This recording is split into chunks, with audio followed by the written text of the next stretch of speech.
I played like 4 games of Graves, so I was not exactly the best Graves, but it still seems pretty strong. I think it's just because he has like super high damage and his jungle here, like he never loses HP. He gains more HP than he loses because creeps don't really like auto him much. The only issue with the Graves is that he doesn't have any CC except for his W, which is still good because if someone has CC and his W is really strong, but otherwise like compared to Elise for example, it's not that good. Welcome back, everybody. Well, Graves definitely is OP, and for more on Jankos and his thoughts on the jungle meta, check out for a full-length interview with him over on lolesports.com, where he gives a lot more info. For now, though, as things get set on stage, we're going to focus in on our next game, a clash of the EU LCS Titans for now, Fnatic and H2k. First, let's start by taking a look at that lineup for Fnatic, as said, a little bit revamped coming into the 2016 season, with Gamsu, Spirit, Febiven, Reckless, Noxiac, and Daylor getting off to a 50-50, a 1-1 start in the first week, and they are going up against the 2-0 H2k so far, with Odoamne, Jankos, Ryu, Forgiven, Vander, and Prolly. Now for the side of H2k, as far as big statements after week 1 go, this one holds true though. But no, very strong tactical team still. But then is it the still part for getting figured out? I think when you look at H2k for a spring, for a regular split team, I think they're pretty good right now. But are people gonna in 1 week have figured out their formula? No, because well, that's very like it's over. Don't play the game, guys. We already know how H2k it's is just very, very good in terms of macro. They understand the current meta. They know how to push 2 lanes at once, and they can always be proactive that way and set up the plays. So honestly, H2k is in a very good spot at the moment. Well, however, that is a concern. It's also something that we brought up to Prolly last week after his 2-0 week. We asked him, can you keep this up? Because last year's H2k also had trouble of keeping it up, and this is what he said. Eventually it comes a kind of stalemate where if the enemy team can catch up to you, the one aspect of coaching that I don't think I can really help them with is kind of individual like outplays and mechanical abilities, and that's kind of what I have with this roster. So I'm really excited that I can kind of push the macro on them, and then once that gets to a limit, the other teams can catch up, then now they have to start catching up to the players' like mechanical abilities.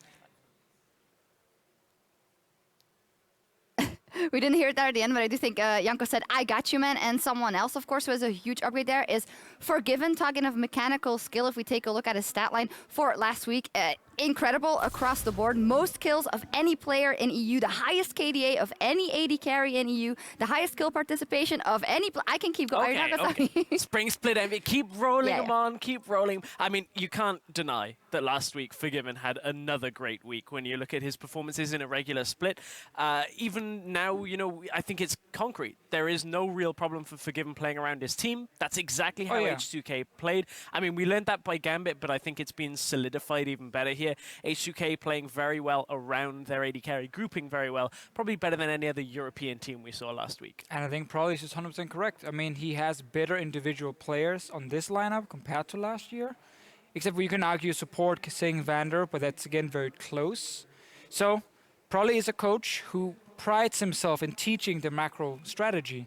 I've talked to him tons of time about it, and like he knows almost everything about lane swaps and so on. So he's able to give the information to his players. Odoamne and Ryu is able to kind of be vocal in game and tell the team, and then you have these fantastic players like Jankos and Forgiven who can then carry games. And carry a first week of 2-0 on the other side. Fnatic 1-1 in the first week, also having some additions who did extremely well on the first day that Fnatic played. Gamsu and Spirit really showing up, and they seem to have absolutely everything under control, from picks and bans to in-game on day 1 at least. On day 1, and you know, the champions they played fitted the players right down to a T. Gamsu had that kind of mix between a carry and somebody that can provide a frontline threat. We had a lot of engage potential coming out from Spirit. Both had fantastic games versus Origin. Highlight plays, in fact, that we played for the entire split, but was that enough for the whole week? Well, the thing is, we talked about already like Origin's draft against Fnatic, how they kind of counterpicked themselves, putting Lissandro top into Olaf, and from watching the Life of Legends, following the Fnatic team around, they also talk a lot about game 1. And also, like, Daylor goes in and says, we just need to play aggressive. It doesn't even matter what we do, just be aggressive. And do yoga. And that too, obviously. You got to do that every morning. But like, they wanted to be super aggressive in that game. So their comp worked, because Origin was also super slow. Day 2, however. Yeah. Here's why you don't see a Magician do the same trick twice. because it gets figured out very quickly, and that's exactly what Vitality did, was they were like, oh, well, if we know they're going to pick the Poppy early, we know they're going to look for this Olaf with engaged setup. Probably didn't bank on exactly the same 5 champions being picked, but had a general, feeling that it was going to be very similar. And ultimately, Vitality undid that composition at the seams with the Morgana, with the Misfortune, Fiora into the Olaf. Fiora as well. Just so many good picks. And I wonder if Fnatic, in this sense, haven't come back with something different. If they're running a very similar style again, it's fairly easy to prepare for. Yeah, of course, but it's also a good thing for Fnatic because you don't really know what to expect now. You're not going to say, like, oh, they're just going to pick the same 5 champions. Let's counter it. Obviously, Fnatic should be able to play multiple other champions for each role. I like some of the synergy we saw from the team. I think the composition against Origin was good because Origin were weak early game and had honestly a poor pick and ban phase. Against Vitality, it got countered, and we got to see some issues, communication issues as well. Like Noxiac wants to go in, but then nothing really happens. Then suddenly Spirit is like flying in on Zac alone, and those kind of things will always happen in the start. Fnatic always talks about it. They're not here to win the first few weeks. They want to be a fantastic world-class team in Summer Split. Or at the end of Summer Split, and End of preferably Summer Split, at the yeah. World Championship, all the way to the final. In any case... Conclusion. Just kidding. In any case, from the side of Fnatic, then, is it then too early to take on a team like H2k, possibly? Because we've seen that they absolutely have everything together. In terms of that tactical play, it is to be foreseen, but do you have enough to counter it already? It's a very tough test. I think, to be honest, when you look at the compositions that have been played in multiple regions, I think H2k are probably in the forefront of the meta when you're looking at multiple AD carries and sieging. I feel like for Fnatic, it's a bit of a clash of styles if they haven't come up with something that can undo the meta right now. If they have got a composition that they've kind of constructed that can defend in a siege situation, they could take the fight to H2k. I think H2k are a little too strong right now in week 2. It's an interesting matchup, though. It would surprise me if H2k lose. I'm just going to say that. I think H2k is the favorite for this one. However, we've said that before. Daylor is a coach who does have some crazy tricks sometimes, obviously, so he can have some really good pick and ban phases here and there. And obviously in-game, when you have players like Febivan and Spirit who out-jungled Amazing completely, you have carry potential, right? So if you get a good start to the game, a lot of things can happen. It's hard to predict, but I would say H2k is going to be the winning team. Just looking at the 2 teams right now. Having the clip already for if they lose. Here's the test, though, for the backroom stuff. Has the new analyst, are they up to speed? How does this now play into week 2? Yeah, I'm going to cut you off right there because the players are already in games is what we want to see. So let's head over to our casters. Games are what we want to see. Thank you very much, Chucks. Heading back onto the cast desk. We're still here, and we're waiting for this lobby to get set up. But yeah, it will be interesting to see Fnatic up against H2k. Have they done enough in the first couple of weeks to stand up to this monster of a team? I think we're missing the key storyline here. What is that, Crepo? That is that ISPA changed camps here, and he's now, he knows all the inner workings of Fnatic and the secrets of Daylor. He even knows, exactly what he does. He knows yoga too. Oh, that's true. That could pay into it. If he brings yoga to Forgiven, I think H2k will become unstoppable. Someone just got very excited in the audience there at the sight of Yoga! Yoga! All right, let's get into these bans. So first ban will be Graves coming out, so that's off the board. Okay, final yoga point. If you do not know what we're talking about and you're wondering like what are these guys smoking, Fnatic, Daylor is really big on yoga in the morning. If you watch Life of Legends, they like their yoga. That's pretty much it. Back to Champs League. Okay. Actually, nothing's been banned yet, so it's not that exciting. Waiting for the first ban from H2k. It's going to be the Gangplank. Seen him banned in pretty much all of these games so far. Yeah.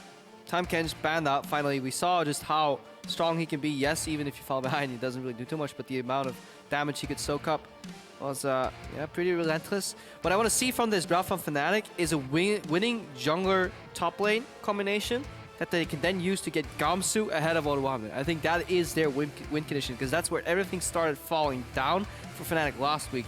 They couldn't get ahead right there, and they just started crumbling. Yes, the bot lane was playing a losing matchup, but losing matchups, you can always lose gracefully, especially people like Reckless and Noxiac should be able to gracefully at least lose their lane. But the biggest thing is you need to keep your top lane relevant. And Gamsu was one of those top laners who can make that happen. We saw him go ham in his first game as Olaf, so very possible he can make that happen in the top lane if he has the right setup. Poppy was the next ban coming in from H2k, has seen a pretty good support play here in Europe and in other regions, seen it in jungle, even top lane, so very strong pick, going to be taken away here. Yeah, it just changes a lot of the context in a lot of compositions, so that's why teams that are confident in their own ability may actually not put too much time into playing champions like Poppy, consider it maybe even cheesy, and just straight up ban it out and play more meta overall. And the Shen was the final ban out from Fnatic, so taking away that strong flex pick. Seeing it in the top lane, sitting in the bottom lane as that split push in. Olaf as the final ban. A lot of respect coming in from H2k, taking that away from Gamsu. Also a flex to Spirit can play it. But yeah, taking that away from Gamsu. Yeah, and if you look at the ban percentages, Graves right now is sitting on 20%. You know, that's more because it's a week 2 pick coming out. It's probably likely been spammed by every team in scrims.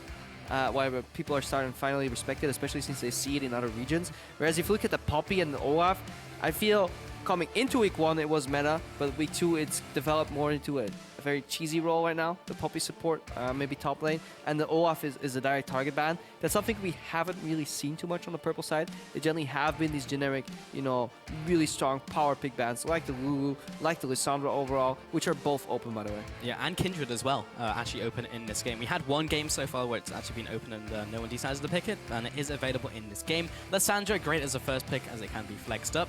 Good into a lot of matchups, can just farm it out. Now waiting for what H2k bring up for their first 2 picks. Yeah, I used to heavily dislike Lissandra, especially coming every time she gets back into the meta. At first I'm like, nah, you're wrong. And then it grows on you. Then it doesn't grow on me. It's just like, okay, I'm wrong. I see it work out in teamfights. The main strength of Lissandra, if you're unfamiliar with it, is just the fact that yeah, you can unpredictably move with the Claw 2 into certain gang paths, because that's obviously lack of vision. And more importantly, you can buy just so much time. Especially since now the ulti heals yourself. You can go in, soak a bit of damage, ulti yourself, heal up a tiny bit. Zonia, suddenly you bought 5-6 seconds for your team. Well, by that time, they should be able to win the remaining part of the fight with a numbers advantage. An exceptionally strong pick to start up the draft for Fnatic, not really revealing that much either, really. First 2 picks going to be the Lulu, who made it through all those bans, and the Corki as well. Can see it as another flex.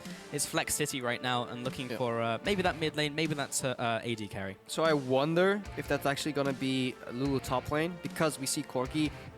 I feel if you run Lulu and you run a protected X or Y composition, you kind of want to have an AD carry that benefits more from it. So we may actually see Lulu shift to the top lane, which does fine into Lissandra, top, you know, mage versus mage. Corki mid for a lot of pressure, and then a scaling AD carry. And then H2k can just play their siege game again, their group up game. Yes, they are individual players, probably praise that. But right now, their macro game is ahead of other teams, and they can just use that macro game to straight up win the game. So maybe even seeing a poke composition there or something they can really use to show off their strong macro game. Fnatic now 10 seconds left to see what they lock in. Kindred still available, is being hovered over by Spirit. We'll see if that is actually locked in, along with the Alistar as well. I love it. From Feathervin. We'll go into that support role for Noxiac. If they lock this, I like it. Just as a standalone draft, I haven't thought about too much about what H2k is going to answer, but just like if you just need a blind pick, 3 generic picks, Lissandra can target CC, which you need. Like I hate compositions that all have conditional engaged. Like, yeah, if one of us catches him, we can all catch him. No, just point and click, target CC. You get Lissandra that can buy time in the front of the fight if she goes in. You have Kindred that can buy time and deal damage in the backside of the fight with the ultimate. You have probably the best peeling and disengage support in the game. We saw what Nisbeth could turn around in certain scenarios last game too. On that Alistar, he's tier 1 pick very often in LCK and LPL, so good draft so far from Fnatic. And they can fit basically anything into that as well. It's so nice to pick up early as well, so you can pick those high damage carries. And they have hard engage. The problem is you can still get poked and sieged out if you respect the engage from Lissandra. If the Mikhails comes in, maybe a Black Shield comes in, then it's tricky. You can snowball super hard with it though, but if you fall behind, obviously any composition has their limitations. Sure, and now that Black Shield will be in this game because that will be the lock-in for the Morgana and also the Elise in the jungle. Just a strong jungler right now. Elise just fits in most places. Yes. But instant response for Kalista as well. Skirmish on the side of Fnatic. They have a super strong bot lane. If this is Corki bot, Corki Morg, Kalista Alistar should really beat it in terms of all-in potential. They may get pushed, but they should definitely be able to get a kill somewhere. I think it'll actually be Corki mid. Some safe AD carry. Forgiven doesn't play, or doesn't strike me as an Ezreal player, but that could be like a blue Ez right here, could be good for late game. So hard to get to, especially Morgana Black Shield into Mikhail's Crucible. But H2k, they're setting up for Siege. I mean, just this lineup alone, any of these champions, just grouping of 4 of them, can destroy and siege towers. They can pick another AD carry, they can pick a stronger mid laner that can split. They can have like a LeBlanc for pressure. But we're waiting on the final pick for Fnatic to see where that Lissandra is going to go, and that's going to decide what H2k picks later. So Lissandra actually goes mid right here. That may actually shift the Lulu to the mid lane, and get maybe a stronger top lane pick that can split. Yeah, the Gnar going up there, and it's actually very likely we could see the Corki go onto Forgiven here. We saw that last week, and he had such a strong performance. Still unkilled, by the way, in the Spring split. The only player in the LCS to be unkilled. I feel like Corki mid should actually do fine into Lissandra. Doesn't sound like that matchup is too brutal for the Corki. You get like a blue Ez and still make the Lulu top. You could also just put the Lulu mid. Just a lot of options. H2k, it's the power of flex picks, you know. Yeah. They have like so many options they can go for here. Just the very last pick, and it could be in so many different positions as well. There is Morgana solo lane too. Yes, technically, if you really want to talk all flex picks, and then by very far proxy there's Elite support, but I don't. that's not actually. I haven't real seen flex. that for a very long time. Yeah. So Fiora is one of the picks I was thinking about as a strong splitter. Just put the Corki on AD carry. Yeah, you may have a rough lane sometimes, but you can just AFK push. They're smart enough to escape the ganks, and then Fiora late game 4-1 pressure. She does. If she gets slightly ahead of Gamsu, just destroy him. And that all swaps up all of the picks over for H2k, so now we see exactly what they're running. Fiora in the top lane with the Lulu in the mid lane, then Forgiven going back onto the Corki, and then the Morgana for support. Forgiven, we didn't see that many big proactive plays with the package last week, but did he really need to? No, he did make some plays though, because H2k's was so macro focused. Obviously, there's no real big highlight reel. Problem is the game was like over macro-wise by the time he made 2 plays, but he did make 2 significant plays with that package, and that was actually impressive. That's fair. Which is why I like him bringing it to the table. It adds another layer, another bit of flavor to that composition. We'll get into the styles maybe in the early stages of the game, but definitely significantly different drafts here for both teams. Yeah, also want to see how well that Kindred does in this game. However, with the lineups locked in, it is time for these European powerhouses to leave it all on the Rift. Their roster looks really strong. I would compare it a bit with our team. We all have carry players. H2k go 2-0. I'm not scared of anything. Vitality bounce back to beat Fnatic. Playing against Reignover, I think it was kind of harder. Because Spirit, it depends who he plays. 레이너버 선수나 아니면 깜수 형이 깜수 선수가 훈이 선수보다 더 못할 거라는 생각은 안 하고요. 저희가 훨씬 더 나을 거라는 좀 확신을 해요. I'm confident in myself, but I don't know what could he pull off. And we are on to the Rift, ladies and gentlemen. Fnatic getting in here along with H2k. One of the hypest matchups this week, honestly, here, Crapo. And I'm excited to watch it happen. I'm just excited for the music in that feature. Whenever I trash talk from now on, I just want that music playing behind me, metal vibes. Like, it adds weight to the words. It does, yeah.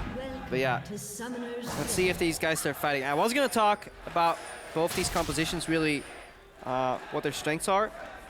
But looks like we're seeing a bit of an invade, and that's your turf. It is, and Fnatic are coming in here. We may even see the level 1 fight erupt, or maybe not, as Noxiac gets instantly CC'd up and he'll have to back away with his team. What goes down, just to get a little bit of information, but that's all that Fnatic are going to get from the first minute of the game. Yeah, you see how much H2k respect Fnatic? It's like, Alistar face checking. We could wait for him, but you know what? Let's not. Let's not get 4-man pulverized overall. So Fnatic say, well, you're left side, we move to the right side. And Fnatic instantly go into the bottom side of the jungle as well and trying to get even more information. And with everyone paying more respect to Fnatic, decide to back away. Vander just throws out another binding just in case Noxiac doesn't go back. And with the timers, he may actually stick around as well. Will that really matter? He'll have regened most of that before getting to lane. Yeah, definitely. As long as they don't accidentally press F, paying their respects. Maybe. Little unlucky flash. Back to the days of press D to dance in all chat. Oh yeah. I'm sure some of you fell for that. Actually, before we get into, I actually logged out when Halo. Some guy told me a cheat code. I was like, okay, up, you know, A, B.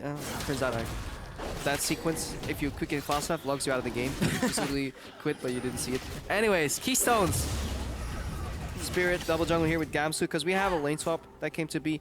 Odoamne will have a rough time. He'll get zoned from the CS here, picks up a little bit, but definitely seems that Fnatic ahead of the play right here. Shutting down Odoamne early. Yes, Gamsu pays the price, but he's already double jungling. So definitely good start for Fnatic. Yeah, the tempo was definitely on the side of Fnatic to start with this one up. And we were talking about it in Champion Select as well. If Gamsu can get ahead and be able to duel Odoamne, that will be a big boon for Fnatic as we get into the mid and late game. And Gamsu being slightly further ahead will help that happen. So if we're looking at what these compositions are strong at, Fnatic really want to skirmish. They have a split push component with Gamsu. They can later have a decent like mid-game team fight competition too. especially if Gnar goes more tanky build instead of Black Cleaver. Likely he will still go Black Cleaver to deal with Fiora though. But yeah, Fnatic, Skirmish, and a mid-game power spike for teamfights. I mean, they have two abilities that can buy them a lot of time. They have a lot of good base damages across the board. One of the strongest supports. Whereas H2k, by all means, they want to avoid a fight or force it when people are poked out already. They'd never want to do a 5v5. Both teams go at it on full HP. That's generally not what they want to do. They want to split push with Odoamne. He plays no part, no role in that siege environment, so you want him to take away the Gnar, keep Gamsu busy, and then in the 4v4, H2k want to ward the flanks and siege up and group on towers. But still, there's a lot of good tools on Fnatic, as you were talking about in Champion Select, to stall out the fight with Lissandra jumping in, be able to protect the backline with Spirit as well. So even when H2k get into those team fights, it may be a little difficult for them depending on how this early game goes for their carries. Yeah, definitely hard for their carries. So positioning will be fundamental for them right now. We see the tower going down early here on both sides. Gamsu's gonna bounce that wave and to see if Fnatic goes for the double mirror or if they just want Gamsu freezing and having the safety of the tower behind him. So Gamsu actually going to take a bit of punishment from that tower, and actually the tower's still up because there wasn't enough minions there. That's horrible. So yeah, Noxlak has to go back in and help him with this wave now. That's a big mistake. You're giving so much experience. Just keep your eyes on the experience that Noxlak has compared to how much Gamsu could have had. More importantly, when Fnatic was ahead of the play, they are now behind the play. This is a big mistake.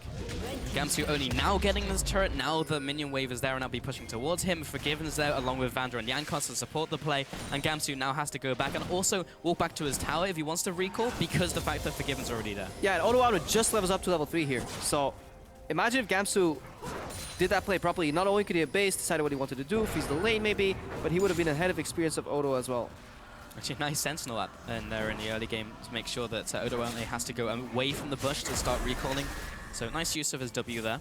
And Vander in the mid lane, looking to potentially set up a play onto Forgiven.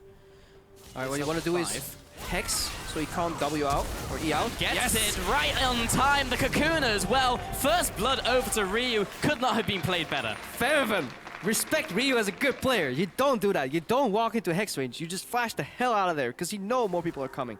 Disrespect from Fairhaven pays... Is it what, the iron price? Just, he dies. It is the iron price, Greppo, and he paid it. Bottom lane now being pushed in from Reckless, and Noxiac Forgiven in the top lane with the help of the rest of his team should be able to take this down a little faster than the bottom lane. But that first kill going over to Ryu to set the ball rolling in this game. H2k already slightly ahead. Yeah, so 2 plays that cost Fnatic momentum. One, the failed top tower, then the mid lane pick. Lulu gets a free base, Jankos gets to leisurely stroll around the jungle, towers get swapped out, and H2k again, you know, playing the superior early game yet again. Can they transition this into the mid game? That's the next question, but so far from what we've seen from them, probably they can. The lane swap does play into H2k's composition to an extent though, because what H2k want to do is group up on single towers and then siege them, and it's way easier to siege any tower of any variant if the counterparts are dead. So if you want to get a tier 1 tower in mid lane, it's a lot easier to get that if the outers are down, because you can push in your waves deeper and set up rotations, especially if it's even more true for tier 2 towers there.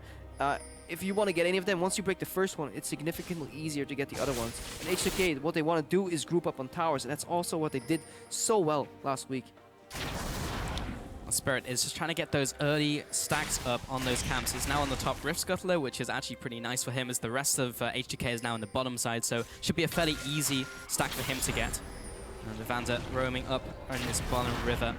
You can take a look at when he picks up his early Sightstone as well, around 6 minutes, which is the earliest of any support in the LCS currently, in the EU LCS at least. Vander loves his early Sightstone. He actually rushes it. We've seen there's different approaches. So either you rush Sightstone or you go Boots Ruby, and then there's another like decision tree where you can go where you actually finish the Sightstone, or your name is Mata and you go Moby Boots and you buy pink wards and you insert them very deep in the jungle. Not advised for any players below skill level of Mata. You're better off finishing that Sightstone as soon as you can. Vander has the earliest Sightstone in LCS, and more importantly, because the speed of execution doesn't generally matter for H2k, because they're grouped anyways, and he's protected by his team, so mobility is not an issue. Just getting the vision out is an issue that allows H2k to set up these rotational plays, and that is facilitated by that very early Sightstone from Vander. It all starts with the Sightstone. That's what I've learned here, Crepo. And Forgiven now pushing in this bottom side of the map. You can see those deep wards as well from H2k. Yeah. So far in that bottom jungle. If you click on them, which you can, you guys can't. You can. But I'm literally clicking on them right now. You can tell that they're all placed by Vander, by that sidestone. So yes, he's slower, but if he can safely get into the enemy jungle, he puts up the perfect ward triangle. Love it. And Forgiven can now safely pressure bottom tier 2, 7 minutes 30 seconds into the game. Not only that, they can put some pink wards behind that. They also know if Fnatic walks into this triangle. Look at that zoom, love it. And they can see where Fnatic comes to ward. Nobody comes to ward, well, it's completely dark. We can make picks here. Jankos is stealing enemy red, all set up again earlier by that early sidestone. Look at Spirit, by the way. He's literally just skirting around his own jungle, finding a way to get in there. And when you're like that at 8 minutes into the game, it is extremely difficult. Beautiful play here, macro-wise. And again, this is no fancy upplays. There's no mechanical highlight reel montage here. Yeah. One zoom tells the entire story. Yep. And if it fails, you can always fall back to your jungle because there's always still camps available.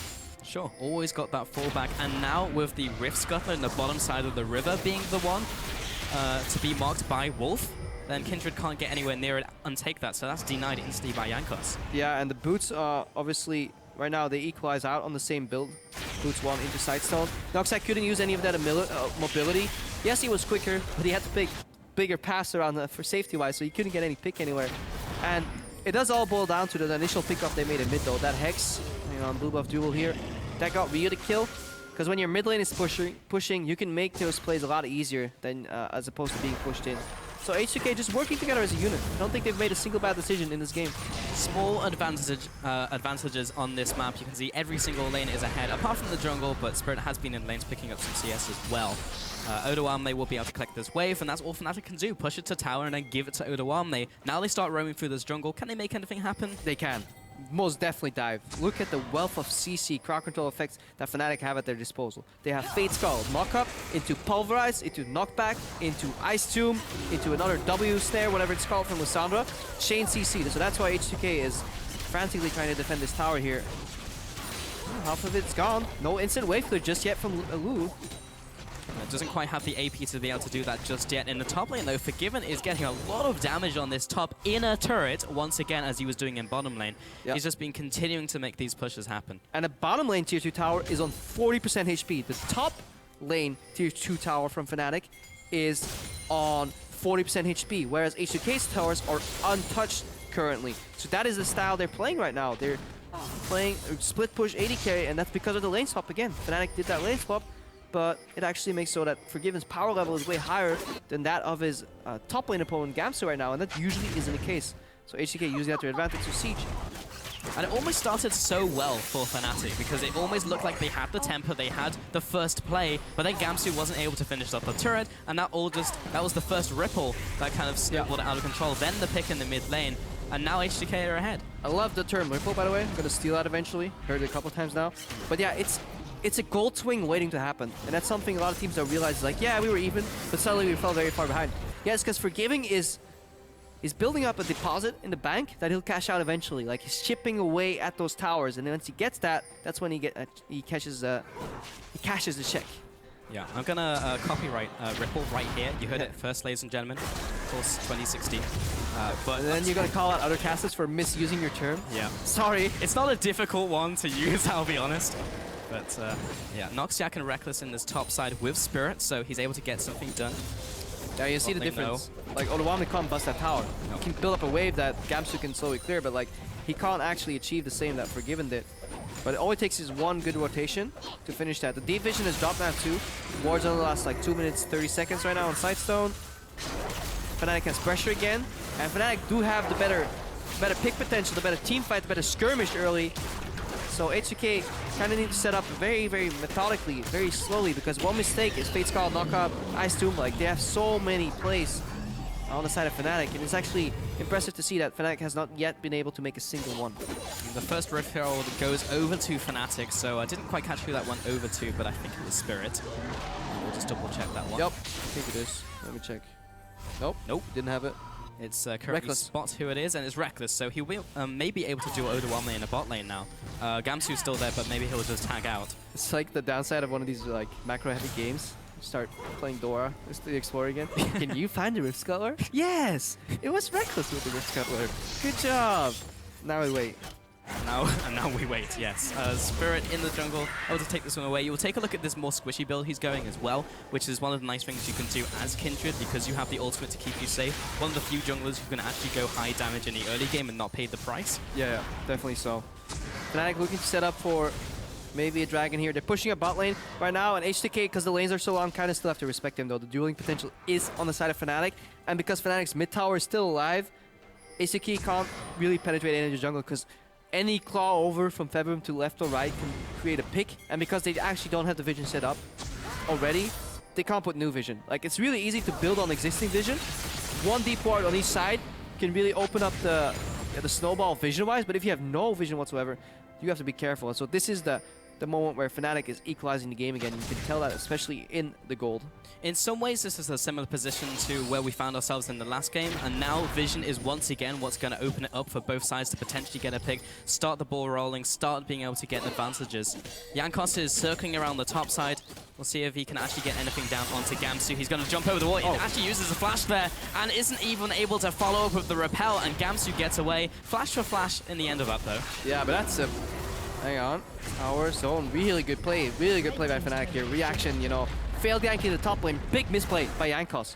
Really, really big misplay. You can't flash Cocoon. That was... He straight up missed the flash Cocoon. That wasn't a reactionary flash from Gamsu on a Cocoon. It was straight up a whiff. So Gamsu's back in the game right now. Fnatic open up the tier 1 tower in the middle. They can get the deep vision. Fall back onto the dragon right now. And we got a game on our hands right now. Yeah, Fnatic with this first dragon. It's not that early into the game, so it will have to be a very long game for 5 dragons to be a thing. But still, getting the first one is very nice for the combat stats. You do have to finish it off, though. That is important. Well, they want to steal the blue buff at the same time, and they want to get back to mid lane in time. So Fnatic maybe biting off more than they can chew. They shut down the blue buff. Can they get back? Look at how scared of H2k is. It's because they have no vision. They don't know how soon Fnatic will be back. They have a little bit of vision, but they don't want to get caught. Back in, and then the call comes out. Look at the fan vote, by the way. 78% over to Fnatic, despite the incredible showing we saw from H2k. Gotta look at the fan vote. Look at the fans who Fnatic has. Definitely a large fan base that they've grown over time. I think one of the key things is good content that they regularly push out. Obviously, they had either they lucked out with some really nice personalities or they just build a nice team. It does help generating some fans for the organization if you go 18-0. So if you're an aspiring LCS org out there, just go 18-0. That's all you have to do. It's like Korean advice. And you will get fans. Just win games. There you go. It's not that hard. It also helped that Gamsu went nuts in this first game as well. So being a good player also helps. But Reckless going to be able to clear out this middle wave. And Februin actually caught up. We were talking earlier in the game how like everyone was ahead on H2k in these lanes, and now mid lane's actually ahead for Februin at least. Yeah, no, fantastic job catching back up there. No more disrespect. He also learns to come. It's one of those players, you'll only fool him once, you know, Februin. He won't fall for the same trick twice, so now he will definitely respect Whimsy into chain CC. Looking backstage. A2 Ispa. Yep. You too left me. Well, stabbed me. Watching this game intently, and they were talking about it on the analyst. Go ahead. Yeah, formerly working together, if you don't know who that was. So that was obviously Dale, our Fnatic's coach, and then Ispa, life coach, now managing H2k. Back to you, boss. Okay, I was just saying, Daylor looking intently at this game. Analyst Desk was saying whether he has anything up his sleeve, maybe an ace perhaps from his poker days, but so far they have definitely caught up in this game. Almost getting a pick on Noxiac, but he has his ultimate and all of some of the spells, so just poking him out of the jungle so he can't get super deep vision. Yeah. Wasn't able to get what he wanted in the end there.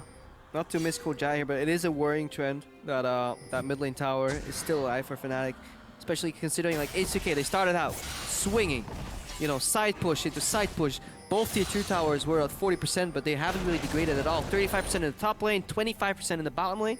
But more importantly, that mid lane tower is still alive, and that is the tipping point. Once that one falls, maybe H2k can get more out of it. But Fnatic did a fantastic job not allowing H2k to get more deep vision after that initial vision triangle faded. And right now, they have control kind of the game. They put Februin in the split push though. That means low wave clear in the mid lane. Both teams just trying to get something more out of these rotations, but they're being matched blow for blow every single time. That is maybe one of the tipping points, though. And that's the difference. Whereas it takes Febiven 2 spells to clear the wave, it takes Fnatic like 5-6 seconds to clear the wave. That's enough time for the H2k poke composition to actually whittle them down, that eventually they have to yield that tower. So I think Fnatic will have to make a move, a flank, a teleport with Febiven, because if they keep doing this, mid lane tower will fall, and then the rotation game will start. The package is now live on Forgiven, so we'll see if he uses that in the next couple of minutes. Actually, he's just used it, or it's disappeared. So yeah, disappeared. Ignore that 1 minute match. Package was live. Noxiac threatening the engage. Black Shield preemptively come out. So again, you know, chipping away at the tower, and Febiven is not putting any counter pressure. He based, so like trying to buy him as much time to put some pressure in the side lanes.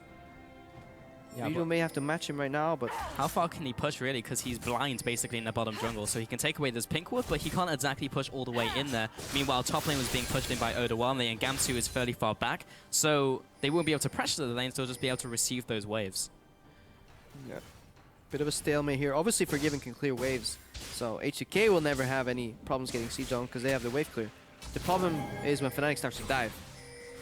Febiven looking for assassination here too in the bot lane. Ryu pushes the wave.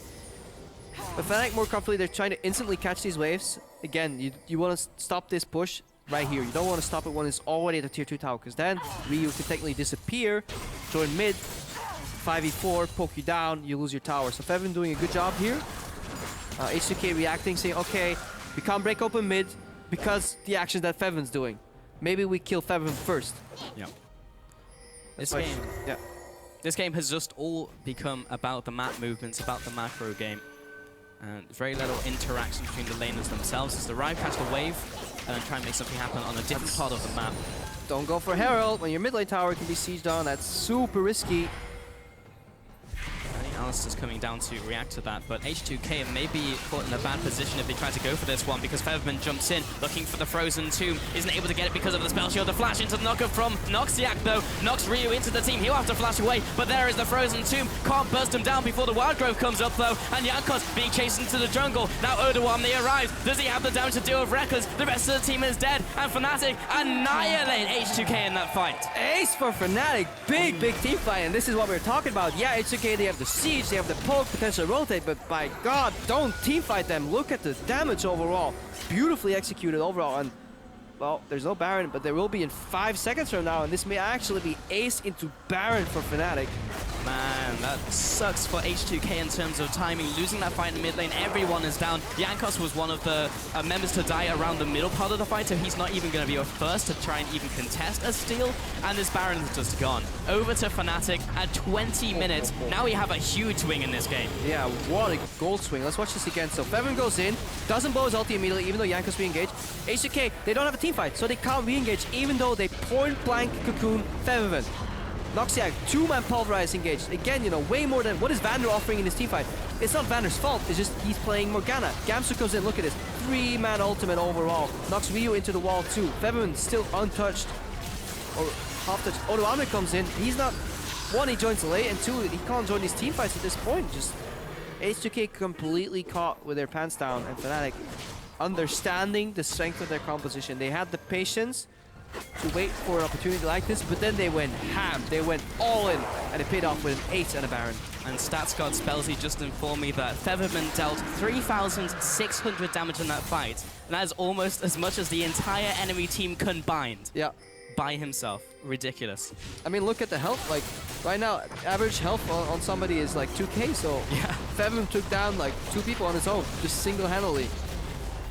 AoE, boys. Quite strong. 0-1-5. And after all that, didn't even get a single kill. Nope. Went over to his allies. That's when they go like, yeah, who got the kills? Good job, Gamsu and Spirit. Yeah, yeah. It's like in solo queue, it's just like, well, I've got a good KDA, and it's just like, I'm not even going to look at the damage dealt graph. That's how we deduce who did well. Yeah. Febiven, you know, yeah, he joins these fights really late, gets some assists, but really doesn't contribute much. No, but it's only going to get worse right now. Look at that build. Rod of Ages slowly stacking up. You have Zonias already at 22 minutes with CDR boots. That's pretty early overall. Because he has insane CS, by the way. 223 at 22 minutes. Yeah, Fnatic, they held on beautifully. You got to commend them, because things are looking grim. Like, any worse team, even slightly worse, would have lost their mid lane tower, would have lost both tier 2s in the bottom, and the game was likely over. Because at that point, Division, Snowball, it's too easy that way for H2k. They did a fantastic job keeping away Division out of their jungles. Fnatic getting a lot from this Baron, taking in an inner turret as well at the 22-minute mark. H2k can't really contest that one, and now they can sweep the enemy jungle as they leave, taking so much from this one. And they still have that Baron life for a little bit longer. Yeah, the problem is H2k right now, they can't force Fnatic to decide, you know, force a team fight or lose the split push or poke, because Fnatic's like, well, we'll just match your poke lanes. Our minions right now are magic resistance. Well, guess what? All your poke is magic damage. You can't even wave clear anymore. We just siege on you and force a dive. So this is really troublesome. Top lane siege now coming in for Fnatic. Forgiven trying to clear this from long range, but Ryu also trying to clear that with the glitter lance, but the buffed up minions are so difficult to clear at this stage in the game. Top tower goes down, and another one over to Fnatic. Yeah, Featherman just threatening to dive there from the side, because they know all they gotta do is take the tower, or one is split pushing. H2k just want to buy as much time as they can, but again, he can't even get that tier 2 tower. That was already at 20% in the bot lane. Look, that was all Forgiven, by the way, that did that. He set that up, but he couldn't quite get there. This would be such a big win for Fnatic, by the way, because the analysts they were talking about H2k being such a good team at this point in time. Can Fnatic challenge them? Apparently, yes. Yes, they can challenge them, being so far ahead in this game after that swing. And picking up this win would be pretty big for them. Yeah, I like the fact that H2k is going for compositions like these, though. It just shows that they are very confident on scrims, that they have better macro understanding of the game, and they likely push it a little riskier. It's one of these compositions. If you play it in scrims and you're better than your opponent, it actually snowballs out of control a little harder, and all it takes is a little bit of extra snowball in the early game to really make this a stomp every game. But on the stage, you know, when you're a little more hesitant, you just, fog of war. Do I risk it? No, I don't want to be that guy that overextends, and because in the highlight reel, like Odoamne right here, see, not much will happen. The riposte and gets it, now he'll start recalling again. But yeah, back to the story. Like, okay, I'm ready. If you're on the stage, you know, this one. Yeah, sit down. Monologue. You just don't take that extra risk here and there, and then suddenly that teamfight comp, you know, the pull the trigger all in shotgun type of composition wins out. Because I'm confident that H2k can play a similar composition like Fnatic and may do better, but I love that they're actually going for this type of style of League of Legends, because I think in terms of practice and training and what it rewards you to do long term, it teaches you a lot about the game that you can then use later on in playoffs, maybe at Worlds. This is a very smart game as well to watch. It's maybe not the most flashy from both teams, but it is very interesting to see on a macro sense, just so you can see what the teams have been prepping and how they react to certain situations. And currently, H2k lag behind in this game. Let's take a look at some of those item builds and item spikes, though, because in the top lane, Odoamne has managed to hit Titanic Hydra and his Black Cleaver, so the core really there for the top lane. Likewise, so is Gamsu. So he's still ahead in that matchup and will be able to duel him. So we're actually seeing the inverse in this map. So we have Odoamne up against Featherman instead. Yeah, Odoamne, he can never catch up to Featherman. Featherman can always claw out. Worst case, tomb himself, tomb the enemy, and then claw out again, flash, Zhonya's, buy enough time. Gamsu split pushing the other lane. He's now stronger than Forgiven. Forgiven can't hold him anymore. And yeah, H2k kind of under pressure right now. Fnatic can't bust open the inner base just yet. They will need another Baron to do this. But it's already in the makings. Look at the vision control right now. No vision anywhere on the map for H2k. A composition like this sets up vision very slowly, because the risk of a teamfight or a face check puts you back all the way. So it's very meticulous build and grind up with a big payout at the end of it. But because Fnatic is in control right now, there's very limited answers for H2k right now. Looking at the vision control as well, H2k are being pushed so far into their base. You can only see a couple wards really around their base, and that's it. They can't get any deeper wards. They can't step out to get those wards. And Fnatic have responded with their own deep wards. Because nobody can face check. That's it. Right. Like if you have like Gamsu, maybe probably don't want to send him in face check, but now start to send him in. Fates call him out. You know, come back to the Pokeball. If not, like Featherman, now he can't face check, but he can get close. He has like 2 invulnerability spells, Kindred worst case with the ulti, whereas any member on H2k just can get caught out so easily. And they don't have a frontline in fights either, so if Fnatic get caught, one of them, they start a team fight good. They can maybe even win it 4v5. H2k, hell no. We've had a lot of downtime while these teams dance around the map and clear these minion waves, but with 14 seconds left on Baron, this could be the catalyst for a potential fight. Take a look at the trinkets now as well. Got 3 of those warding totems and looking to clear out the wards as well from Fnatic. Yeah, the contrast in trinkets actually just tells an entire story. Fnatic, they want long remaining vision, lasting vision, because they don't care about face checking. They don't need those panic answers. Whereas H2k, they want to know what's going on without having to poke their head in the bush. So they actually want those really long-range revealing trinkets that they can then use to set some foundation of vision with the side stone, but they only have one side stone. If they have to use some wards or they get swept, it's really hard. So Vander will have to base a lot to get more wards. Odoamne split pushing in the bottom lane, finds Gamsu as he comes in there as the mid lane is starting to poke off each other, but Gamsu arriving there with the red buff as well means he can push Odoamne away from the bottom turret. Yeah, Fevin just pushed in. If you look at your minimap, a wave in the top lane right now. He moves in. They have to start checking these brushes though for these lone blue wards. Fevin will find one. As they disappear, H2k will be forced to use more of their blue trinkets, one of them available, or face check. And that will be their demise. Spooky Ghost, you know, another vision generating tool being used. Spirit gets poked. It's a bit of damage down, but he still has his ultimate, still has a tanky knocksack in front of him to peel if necessary. And Ryu takes a bit of poke there, while Featherwing goes back to the top lane and continues pushing, so putting the pressure back on H2k. Yeah, look at H2k. They thought they actually had the upper hand by getting the mid push, pushing in Fnatic, and then rotating into the Baron area to clear some wards, put some vision.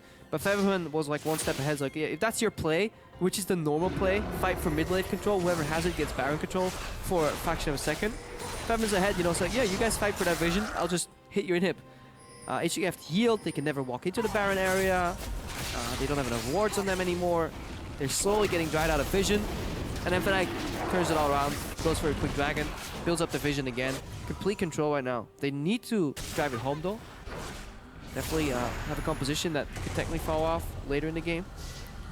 Possible, but right now they're still very strong. Spirit able to take the third dragon of the game over to Fnatic. The package is live inside the base if Forgiven wants to get it. Maybe use that preempting a Baron play coming in from Fnatic in the near future. Jankos will take away this ward, but that's all he can really do.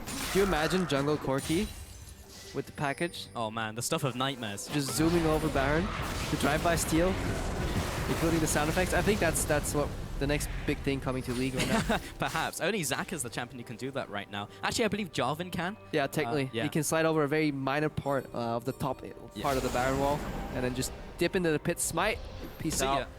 But yeah, a lot easier for Zac because you have a little longer to get the drive-by down. But haven't seen that just yet. Not quite. I don't think it coaches it. Okay, guys, the plan is... Listen carefully. We're going to steal Baron by jumping over the pit. Yeah, okay, you're fired. Thanks. But that one time it happens, man, that will be a highlight reel that will be played for years to come. All right. Yeah. H2k in the jungle was able to take the bottom turret down. So Odoamne, his efforts over the last half hour, he's now able to take down that inner turret. So at this got point, it eventually. It doesn't matter though. That's the problem with it. It's too late. I mean, it gives you some goal, but it has no big impact in the game. Gamsu can fight him a little farther down the lane. Fnatic, they're having issues though setting up the proper amount of deep vision. Look at the Fog of War. H2k doing a good job defending it. So generally, if you want to get a Baron, back in the day, what you wanted was Baron control and a couple wards in the jungle. Right now, you want a couple wards in the jungle. You want them to use Spooky Ghost. You want them to use all 3 blue wards. Then you can bait it. So very highly conditional. What you can do is though call their bluff and just burn it. If you look at Kindred, Kalista, Gnar, they can just 3-man that Baron incredibly quick, while Lissandra and Alistar just peel. And Fnatic can peel for 7 seconds on the Alistar before he kind of drops, and 5-6 seconds on Lissandra before she drops. So the Baron has been started off here by Fnatic, but Spirit and Reckless were the ones tanking it, so they're taking a lot of damage while H2k can now pressure them away from this. Yeah. Lissandra was up there just in case he needs to start up a flank play. They forgot a crucial part of the equation. Baron deals damage, so you need somebody to soak that damage. Either Gamsu or maybe Alistar. So I was a little greedy to go for that play.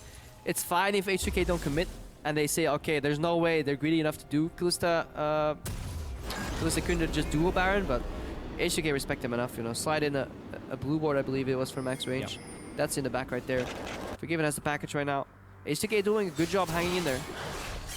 They are, and at home you might be like, oh, Resident Sleeper, this game is like so slow and we haven't seen a lot of kills for a while, but neither team is able to make something happen specifically Fnatic because H2k is responding in the right way, getting the walls down, contesting the vision, contesting the hot zones in this game, and that's why you can't make something happen. And now Fnatic are trying to force something, and it could go wrong as this fight erupts. Everyone is running away from H2k that have already been scattered. Noxiac does not land his combo, and maybe H2k can do something here. Alright, good couple good things here. Hang on, we'll explain it later, because Cabo split pushing. Baron gets started again. And the Baron should be going down, but H2k are coming in here, and a lot of members from Fnatic are already poked out. Odoame now heading into this fight, using that ward at the back of the pin. The Baron, who is it going to go over to? The Baron goes over to Kalista Ren, over to Fnatic, but now the rest of the team is getting chunked out. Odoame flashes away from the pin, but Reckless goes out, and Spirit not able to save him with the Lamb's Respite. He even has to step out of there, and only Gamsu is remaining. The last kill prior to this fight was at 19 minutes in the game. We're now at 32 minutes, and Fnatic make a crucial mistake overall by recommitting to that Baron without the proper setup. Capitalization from H2k, beautifully executed, and now finally they get those towers. 40 seconds on those death timers for Fnatic. How much can H2k take from this? They've taken an inner turret. If they can kill Gamsu, they can get a lot from this. He's defending the middle lane, but he can't defend all of them. Yeah, they'll just get the bottom lane inhibitor, and by that time they'll probably have to leave the base here. So much to talk about that phase prior to this though. Eventually get a replay, see what happened, but that was just a snowball of really good execution on the side of H2k and a series of, yeah, over-eagerness, hubris, and unfortunate events for Fnatic. Kind of sad that big minion wave in the top lane as well, so they'll take this time to back off to their side of the map. And just to touch on the story you were telling earlier about how we didn't get any kills, and we get the replay. So this is the end of the fight. Noxiac, this is already where stuff went wrong. There's almost no way out for Fnatic. Noxiac's already low, they don't have enough damage on the Baron, no Kindred ulti here, which means everybody drops. This fight's already over, but it's the setup that leads to this play. And that was actually, if we recall, while we watched this complete slaughter here from H2k, beautifully executed, by the way, was Fnatic doing Baron, they engage, the Cocoon comes out on the Lissandra preemptively from Jankos, which was good. Vander gets a Black Shield, he walks out, so H2k stopped the Baron yet again, but then Fnatic panic, and they TP in with Gamsu. That leaves Odoamne split pushing in the bot lane, and at that point, H2k have the control. Because they can poke Fnatic while they're doing Baron. 4v5 plus Baron damage working against the enemy team essentially is a 5v5. Noxiac is forced into an impossible situation where he has to peel a team. He's just not tanky. Then Odoamne, he can teleport in whenever he wants. He TPs in, finishes the fight. And H2k, they just did a tremendously good job not getting caught a single time in that span from 19 minutes to 32, fighting for vision continuously by using the blue trinkets, by using the Frost Queen's Claim, and by just sliding in enough wards in their jungle. I always like games like these because you can see exactly what went wrong and what went right, because you have so much build-up to the big eruption of events that happens, and then you can take a look at what went wrong. Additionally, silver linings for Fnatic, they did pick up the Baron there, so Gamsu was able to buff the minions, so H2k couldn't take away everything they owned. Had it gone over to H2k, they probably would have lost a lot more, but they did manage to pick up the Baron there. Yeah, they definitely did get the Baron. They don't have the benefits from the buff though, and they lost their inhibitor. So now Fnatic will have to deal with an extra side lane pushing, and that can put the rotational motor back in play here for H2k, because they can push out one lane, push a third lane in the top lane, for example, and siege 4 mid. Maybe that can open it up. That can give them enough control to eventually get a Baron of their own. I don't think any of these teams, barring a major ace team fight, will find an opening unless there's a Baron involved. I think the real casualty of this game is the fact that Forgiven is no longer unkilled. Yeah. He's no longer got an infinite KDA, has that one death in this game. 343 CS though, we had so much farming in this game. There's so much gold going over to both teams to start itemizing. Some of these players almost approaching 6 items as well, mid lane specifically. On the side of Ryu, only has that one Duran's Ring left to put another one into. Actually, he actually hasn't finished that 4th item, but take a look at the Baron power play. Yeah, oof. That's the kind of play that happens when you get the Baron, you get aced. So you get 1500 from the Baron, but that's it. You know, Fnatic didn't really get too much off the bat. And what I do like is that trinkets are now free to upgrade, so we no longer have the situation where we have 6 item kind of guys with a tier 1 trinket. Yeah. You still have to press the button. We're not quite there yet. Maybe soon we'll auto upgrade it for you. You know, we get League of Legends. Care about you. Upgrade your trinket. We do, and I'm wondering if Fnatic decides to change some of their trinkets as well with the game state changing. Yeah. Because it's still basically the same from what we saw earlier when they were ahead and their goals were different.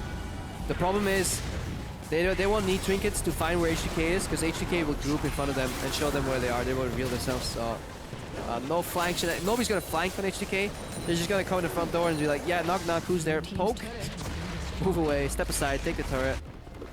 H2k right now, they're setting up the vision for the next Baron already. It's gonna take a while, but they want to keep control of the vision as best as they can, because they know the base is too closely knit together to really force one on opening there, and they'll get hard engaged on. But they can completely annihilate Fnatic's vision and force them to overextend for it. That's one play they can do. Slowly shifting back over to H2k though. 4,000 gold ahead, Fnatic still remain, but far less than it was before. It almost looked unwinnable for H2k up until that point. Yeah, and you're just losing the potential for Febiven to go in and really annihilate it and carry. So right now, Lissandro doesn't have the one-shot potential anymore. Maybe Unforgiven if he wouldn't have the QSS, but he has it right now. So for giving QSS out, Ryu can always Whimsy or ultimate himself right now. So Febiven will have to go in and buy time. So now Fnatic needs to hope that Spirit and Reckless still have enough damage in the backline to kind of 2v5 carry the fights, and that's going to be rough. H2k definitely have more damage in the late game. Really down to the consistent damage from Fnatic now. And plus Odoamne is also gone for Scarrack, so he's not going to get bursted down, and there's even enough time for Ryu to get the wild growth up, so not going to find the burst. Going to have to go down to those prolonged trades and see if they can even maybe get a pick or get the numbers advantage in the lane. But when you have a game state like this, it's difficult to make that happen. They're now being pushed further into their base, so okay, they can move from lane to lane a little bit faster, but... Alright, I can actually, looking at it right now, I may have to reconsider my own statement. I can feel the wrath, the potential wrath of the Twitter analysts already. Does H2k really have... I think the biggest damage disparity will be Odoamne versus Gamsu here. Corki late game isn't the best damage dealer. It's probably equal with Kilista in certain scenarios. Ryu versus Febiven, equal. Dankus does less than a Spirit. So actually, yeah, the man to watch for the damage will definitely be what Odoamne does in these fights, because his sustained damage output is high if he remains uncrowd controlled. Yeah, sitting on 4 items currently, and most of them damage items. Ryu able to take away the Sentinel here. Look at the amount of wards in the top side of the map from both teams, by the way. It's just scattered with red wards. Yeah, no blue trinkets for Fnatic, so they have to face check by the old school way, popping their head into the brush. And have these fancy revealing shenanigans. It is better for Fnatic, as we mentioned earlier, even when they were ahead, because they have the abilities so they can safely, somewhat safely do it. Stasis up? Yeah, they have stasis on Febiven, they have like Unbreakable on Alistar. You see Odoamne is winning the split push, he's slowly whittling away at that inhibitor, and then whenever he gets chunked, he just lifesteals on the minions. We see a hard engage reaction from Fnatic. And Noxiac gonna try and make it happen, gets a knock-up onto Ryu and Vander. Can the team follow up? Those Spirits coming in here, but Noxiac taking a bunch of damage even through his ultimate. The binding does not land. Odoamne in the back lines, gonna start dueling Gamsu. He's by himself, mitigates some of the damage with the riposte, draws back into his team. Febiven with the re-engage, with the ultimate on himself to get some of that healing down. And Odoamne is out of mana, he's trying to escape from this fight. Ryu will go down, and Odoamne is unable to run away. Vander being chased in, and it's all going wrong for H2k. H2k just threw the game. Odoamne, if he does not teleport, he can end the game. I'm pretty sure he could have ended the game, because Gamsu, no teleport, he left the lane, and there was a moment in that fight where H2k could choose to not commit, get out of there, because they made a pincer. They could have just disengaged, stalled the backs. I think Odoamne could have straight up ended the game right there on the Fiora, if not take 2 Nexus Towers. And Fnatic, they may be at risk of ending the game themselves here. 30 seconds on both Fiora and Ryu. Inhibitor goes down, but there's still 2 people able to defend this push. They're doubting. And the minion is coming, the going wave for is it. coming in. They don't have the Baron wave though, and Forgiven gets a good ultimate off into the back line of minions. Noxiac goes in with a face call though, able to get the CC up. That's the first Nexus turret going down, and they're focusing this one out. Spirit going into the ultimate, and Forgiven, he can't do anything about it. And Fnatic are actually going to end this game 41 minutes in, and they take the win over H2k.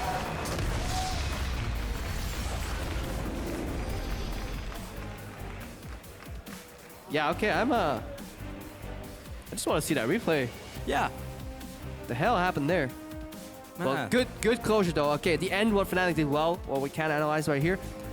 Good teleport on the minion. You saw it, slight hesitation though. That was the difference. Like, can we? Yes, we can. No, we can't. Okay, let's do it. Teleport on the minion. Fate's Call used. Knock up. Kill the wave clear. Watch the death timers. They're now in the bottom right of the screen. You no longer have to press tab. And Fnatic composed, they win that team fight. We saw it again, you know, H2k, the setup for the team fight, poke, poke, poke, poke, but once everybody starts fighting around, that's when Fnatic's composition is supreme, but oh boy. I'm gonna, if I can't see it right now, maybe on the analyst desk, but I'm gonna keep watching. I want to see that again. I think Oduwamna could have straight up, I really hope I'm right, because else I'm embarrassing myself, but I think he could have straight up ended that game in the bot lane. Tiny elements that go into winning these fights or losing these fights, but still a win for Fnatic. Very big here. A lot of people were doubting them whether they could pick up this win against H2k, who have looked so good in a macro sense in the first week, and Fnatic eventually take this game. It was down to those very few team fights, and it was all down to that. It was a very clean game, actually, from both teams. But that was textbook poke siege though from H2k. Very commendable performance. Like how they opened up the map and then started using Forgiven in the side lanes to get those towers down. If they found a way, and there must be a way, if you look at the VODs, to get some more vision in the jungle next to the tier 1 mid tower, then get the tier 1 mid tower, the game could have been over straight up right there. Because Fnatic could only win by forcing hard engages, and H2k had the means to potentially dance around that, but yeah, definitely a game worth rewatching with the outcome in mind and seeing where certain things went wrong and what could have been changed. Yeah, it was honestly just high-quality League of Legends from both teams, very well played, and I was excited to see these two teams meet each other so early in the split as well. Just seeing very good things both individually and as teams. Definitely the strategies have started evolving versus some other teams who haven't maybe prepped in the same way. Seen Origin as well, maybe flustered in the first week, versus these two teams who have come in very, very strong. Even with the complete roster shake-up from Fnatic, the amount that Delos had to do to rebuild the team, very, very impressive. Yeah, good league overall. Fnatic, different style though. Like they're going ham again. Like they're going in for the team fights. Reckless said, yeah, me and Noxac we want to lane like pretty aggressively. Okay, obviously they couldn't show it right now because it was a lane swap, but I like the zero hesitation team fights. The really big play for me was still the ace into Baron at 20 minutes exactly. That's like a Fnatic signature move almost, and that was impressive that they could make that happen. Yeah, it was a little also unfortunate timing as well. At that time, you just have to get 5-man ace. Yeah, unfortunate. Yes, they lost. You hate it when it happens, well, you know. Usually I don't mind getting ace, but just 20-minute mark. At that time when they just managed to take the Baron, but they took so much off that as well. They actually had a very good Baron play and a very poor Baron play in the same game. So you usually don't see that one happen, but it was just the nature of how that one panned out. Yup, still waiting. I think the analyst is going to take it. They're probably going to steal it. Yeah. They're going to take my replay. It's fine, I'll just watch it at home. Yeah. Like, Oduwamna, could you have finished? It was possible. We saw the minion wave there, but really have to just take another look at that one. Anyway, we're going to throw it down to Pyra, who is on stage with Fnatic's man in the mid lane. Thank you very much, Pulse. I am indeed standing here with Febivin. Congratulations on your win. And you're now 2-1 on the board. You faced off against all of the, what we call the top teams that we expected coming out of the split. What do you make of this competition in Europe so far? Is it stronger or weaker than last year? What do you think? It's really hard to judge so far because it's just the beginning of the split. So I think the best teams right now are Vitality, Origin, us, and H2k. And I think H2k is still the strongest one because they just seem the best right now. I think it's a bit worse than last season summer split because everyone has roster changes. So it's really different right now, and it's really hard to judge for me and for every team which team is actually the best, and because there's so many new teams right now. Very honest answer, thank you. I also wanted to talk to you about H2k that you just faced off against. They are considered the cerebral team, the smart team. How did you force that so smart team to face off against you with a poke comp and then fight you when you had a team fighting comp? We knew we were strong at the 20-minute mark, and they were sieging mid tower, and we had teleport advantage, and they kind of got caught off guard, and we just used our CC to lock down their Lulu and their Corki, and that is basically their damage. And we won a team fight off that, and then after that we played really scared. We could have engaged a lot more because we just stalled the game for 45 minutes, which shouldn't have happened. But yeah, well played to them. Well played indeed, and I wanted to ask you about your two of your new members, Spirit and Gamsu. How are they fitting into the team? You've done the two Korean imports before. How's it working out this time? Getting Spirit and Gamsu in our team is really nice because they are really good together. They are really nice guys. We still have obviously a lot of problems like with the communication and stuff, but I think with the weeks going in and the hard work we're doing every day, every week is gonna be great again. Well, I'm looking forward to seeing it. Congratulations on your win once again, Febivin. And for now, we are going to send it back to the analyst desk to break down that game and to wrap up the day. Thank you very much, Pyra, and I think they will break it down with a lot of pleasure because that was some high-level League of Legends of probably the best two teams in the league right now, excluding Origin and maybe their current form from today, but just good stuff all around. I think it's the most exciting game that we've seen of the split. Even though it was slow in the beginning. Very, very clear decisions and very clear consequences because of those decisions. One of the things that stands out to me was how H2k did play from behind after giving up an ace and then a Baron, because as a team that traditionally was unable to come back from deficits, I was quite impressed with how they've evolved. Now, it is a completely different set of players to summer last year, but it does bode very well for the future for one of the top tier teams. Yeah, I agree. And obviously when we have these slower pace games, some people find it super boring to watch and so on. But the thing is, it's very difficult to make an aggressive play if the other team is positioned correctly on the map to counter that play. Because like H2k's composition, Lulu, Morgana against Lissandra, like it is so difficult for you to hard engage on that. And if you go too far, you might end up losing the entire game because you then overextend and you just jump into a trap. So it was very difficult for Fnatic to finish the game. Obviously, they got the last big team fight. Well, as you say, it was the story of the game or finding those engages as well, and we have the sequence of events to show that here because it all boiled down to the ace and then the two team fights that came after it. Yeah, very interesting after this ace that Fnatic was saying they had to play a little bit scared, but at this point, Fnatic taking this fight was great engage out of Noxiac. It is absolutely insane engage. It's also where the composition really starts spiking. Kalista, Kindred, and Lissandra all do extremely well here around 20 minutes. Odamne comes in late, and I have to say, I feel like the mistakes H2k made in this game were pretty big, honestly. This one here getting super surprised, then it leads obviously into this Baron here, which is good by H2k. They get the ace, Odamne comes in, and so on, and like this is where H2k basically has won the game, in my opinion. It was very exciting to see, though, both teams understanding the team fights that they could clearly go for, and then they fully go for. H2k threw everything and the kitchen sink into the Baron pit, and this was the Baron power play that ended up, in fact, being negative. All right, so last play here, if I remember 100% correct, yeah, the last engage coming in. First of all, Ryu ends up doing 0 damage. He misses 2 Qs, he E's on himself or his teammate, sorry, that's the first Q miss. So he has no impact in this fight, and Odamne, I don't understand why he's teleporting in. Not even a discussion if he could finish the game or not, but he just ends up engaging in or teleporting in behind alone 1v4.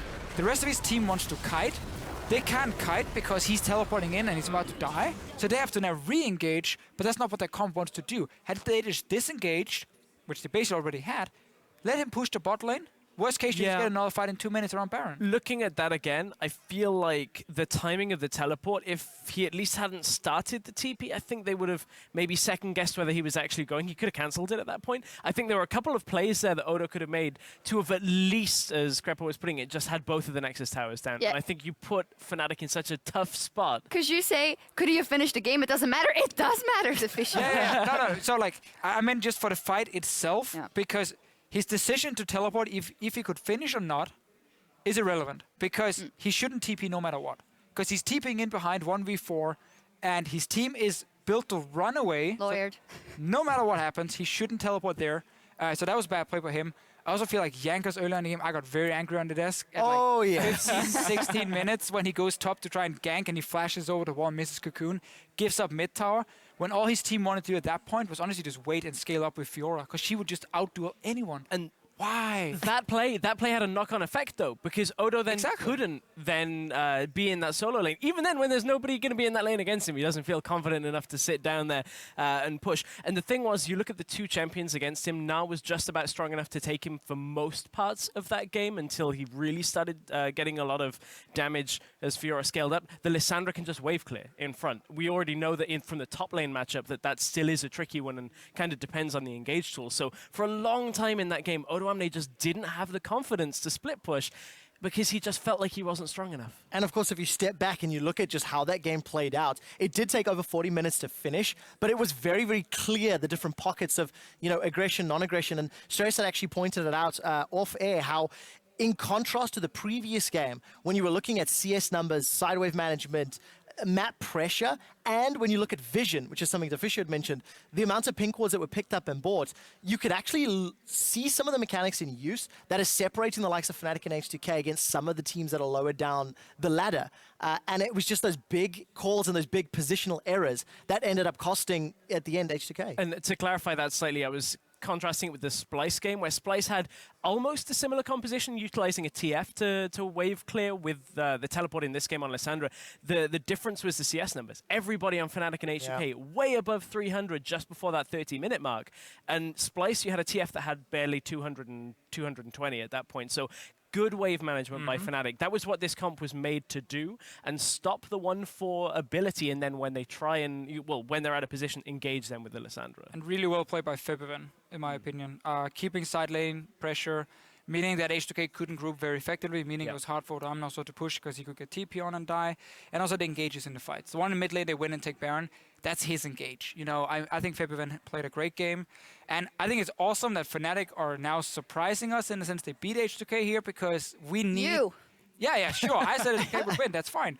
But, like, we want these top teams to do well. And play good games And play overall. good games. So I'm just happy that we had two good teams facing each other, playing good League of Legends. You were also very happy when your prediction was about to come true and H2k came back, because you were like, see, I told you when it happened. That teleport, man, that game was won. Anyways, with all that, let's take a look at the standings. Let's take a look at the ladder. With all that, Fnatic is not the undefeated team at the top of the table, but it is G2 eSports riding high at 3-0. Then at the bottom, we see Giants and Splice still without a win. Let's start with the top of the table, G2 eSports. 3-0, and probably for me the most surprising result out of all. Yes and no. I think they're playing very, very well, and this is a team that can also play from behind. 2 of those 3 wins, they had deficits of varying scales, but they're also playing against the weaker teams on the table. So we need to see how they're going to perform against Origin, how they're going to perform against H2k, how they're going to perform against Fnatic, and then we can really judge their individual mechanical ability as well as their strategic team play. I mean, 2 of the teams they beat are 0-3, so yes, they have been having the easy schedule. I think Youngbuck and some of the other guys had some good tweets after the game today, basically saying, we weren't really proud of this game.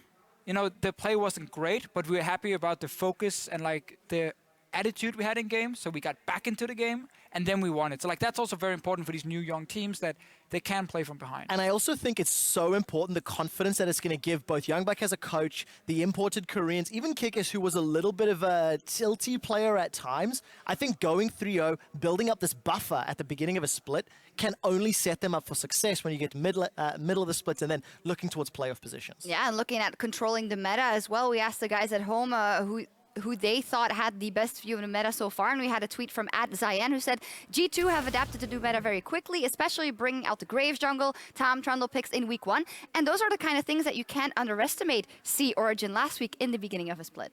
That's very fair. I think, though, when you look at the jungle matchup today, it was slightly less impressive from Trick.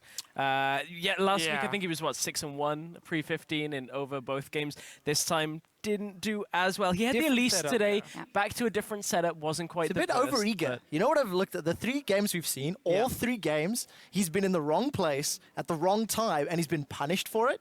But the team has rallied behind him when he gets caught again, and then 1 team fights that proceed. So got to be a little more careful, especially in the early to mid game. That is very interesting to me, because we've seen a lot of early game aggression coming out of the junglers. We've seen players like Airwax actually doing really, really well because the early game calls for it. Then we have players like Amazing saying, well, you got to be able to be a bit crazy in the early game. And then you had the interview with Shook, where he actually said, no, I think it's all about being calculated and being safer. Old man Shook. I mean, it's interesting juxtaposition. Especially when you consider that Shook was kind of the loose cannon on previous teams in many ways. Today, played a lot more controlled, a lot more calm with Vitality, and you know, even in the interview, he's like, look, it was the game plan. We wanted to starve them and suffocate their resources, and that's how they picked up the win. It's what you have to do when you are against a team who are certain stages in the game can push, you know, on your towers. If you go too aggressive there, you end up often losing towers, you get caught out or whatever. They're against the Twisted Fate. So it's like, we can't really go too aggressive because they have double global. Twisted Fate and Tom Kench, I believe it was, from Wonderware. Yeah.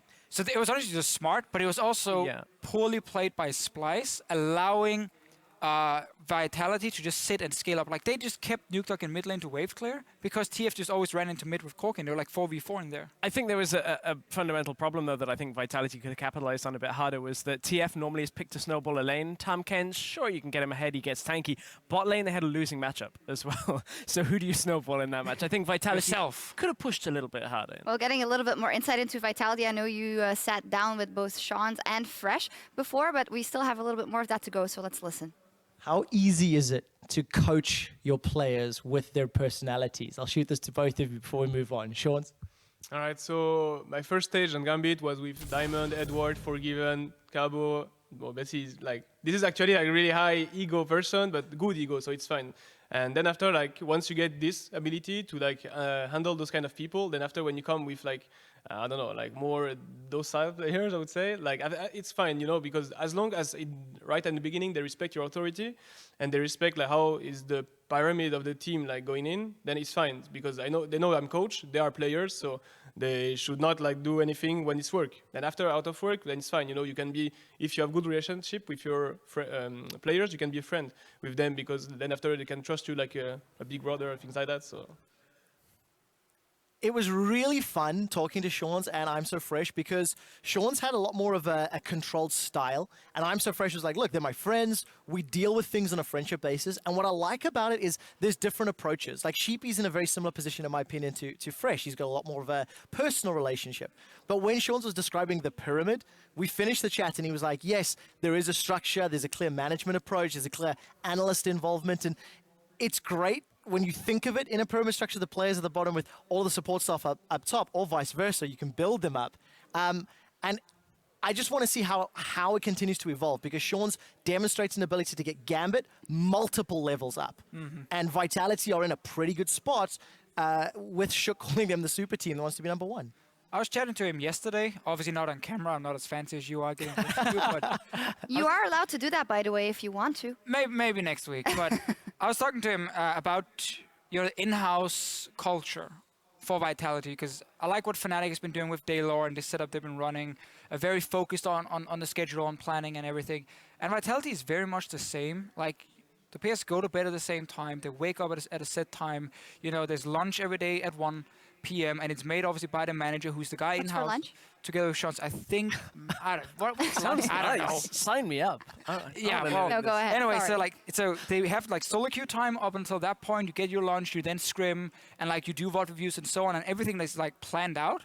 And Sean is basically the guy who's running it, and he's the guy in charge. So it's a bit like Daylor in that sense, and I think that's super good. I really respect that, and I think that's what more organizations in Europe need to do, because we tend to have some players who believe they are a little bit bigger than maybe they are, and it can be very, very wise to listen to someone who has better overview, maybe a little bit older. And plans their lunches. Yeah. Plans their lunch. Do they pack them with like, is there a note Possibly. written in We have there? to Like, ask. The easy answer was Pulse. I don't know why you did it. In the Vitality House, really? The thing is, what I do actually agree with that, and I do think that we're continually seeing that teams with a strong organizational structure behind them, especially when it comes to coaches, managers, and analysts, are doing significantly better. And we're starting to see more and more rosters pick up all this additional support staff. And it is showing in terms of calls, in terms of strategy. Today, maybe slightly less so than last week for Europe, but the growth is there. Or getting rid of them like OG. banned soda in their house. Good. Like, yeah, the players were crying about it on Twitter yesterday. Pouring all the Coke into the sink. So gotta stay healthy. Gotta stay healthy. The Yamato cannon, the potato cannon. He's a ruling of Iron Fist. No, but it's very interesting indeed to see those different styles evolve. Maybe one last note. Last week we were all, we're seeing so much tactical diversity and the teams know how to play their game on a higher level. Honestly, for most of the games today, we saw a bit of a regression. Oh, there was some messy games. Yeah.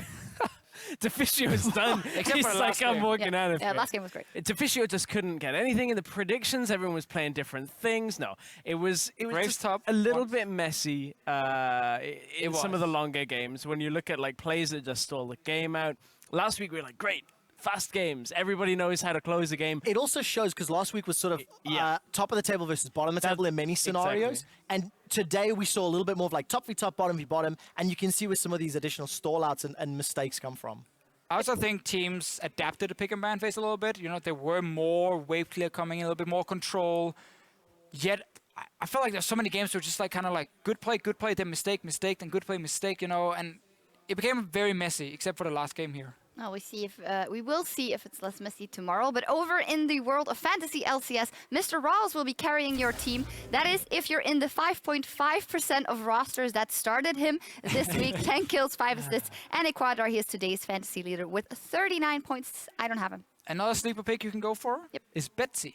I noticed as well he's very far down the list. He is available in most leagues, especially in our league. I was looking at him earlier.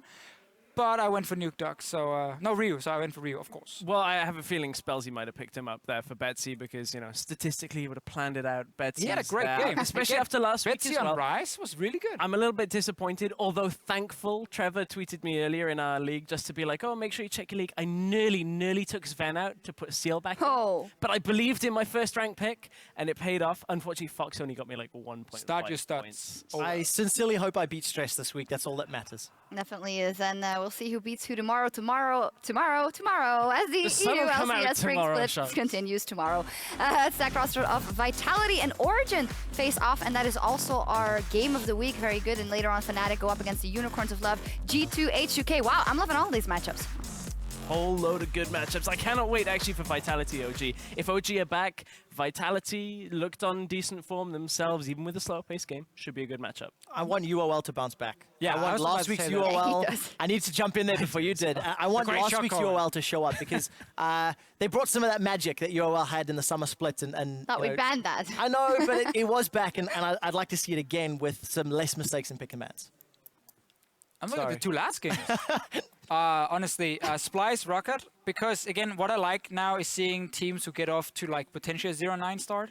You know, can they hit the point of the like we did with Copenhagen Wolves back then in Spring Split 2013? Well, it's for onto the Danes to do it. You know, I know. I just want to see if Splice can bounce back, and I believe Rocket is a better team right now, and I want to see them show that in the game. Because I think they're doing so many right things, and there's like 1 or 2 wrong things every game, and they go out after the game, so I'm be like, oh man, come on, we just had that game, and then they lost it. They did. So I want to see them convincingly win that game. We will see. In any case, we need to go on cooldown as we ready for tomorrow's games. For everyone here covering the European LCS, thank you so much for joining us, and we'll see you right back here tomorrow. Disappointed dad Deficio. Here in Berlin, we are getting onto the Rift for the start of week number 2 this spring. Aggressive moves, and they're about to be a 4v3. If Emperor even lives that long, burning down along with Trick, repels up, Godford's in there. Heavy takes out Emperor, low on health, so is Kinkus. The inhibitor stands, and Hybrid gets a big knockup, thrown in by the Kalista, but he's almost popped on the back half of it. G2, how about win 3? Have to disengage here until Swaddle comes in. There's the laser, not as much as they might have hoped, but they're still getting damage out. Around the corner, awaits the Saphir, awaits Airwax, and the laser comes in the name of Demacia. Elements with a 2-1 start. Amazing being there, and a flash knockup under tower. This is a little bit risky with Diamondprox with a counter guy. Will flash after the auto attack. The gold goes over to him for the first blood. Kite back. Keep kiting. I have 1.2. Hit now. Hit now. I cancel the Valkyrie. Good job. Very good. And Origin take the win over Unicorns of Love. When Huni comes EU, he does like holo. He does like this. Yeah. You look at me? Holo. Ah. Yeah. And then he gets popular. If you do holo, you get popular. Really? Yeah, do it. No. Do it. You just have to be Otis, look. Holo. No. Yes. No. Yes. I'm coming. I'm coming to you. Can you go to me? Sure. Yeah, I'm ulting. Just fight. TF, please. I'm on the way, by the way. Kill Elise. There goes the Nexus. Vitality take home the win. Nice! Fiora!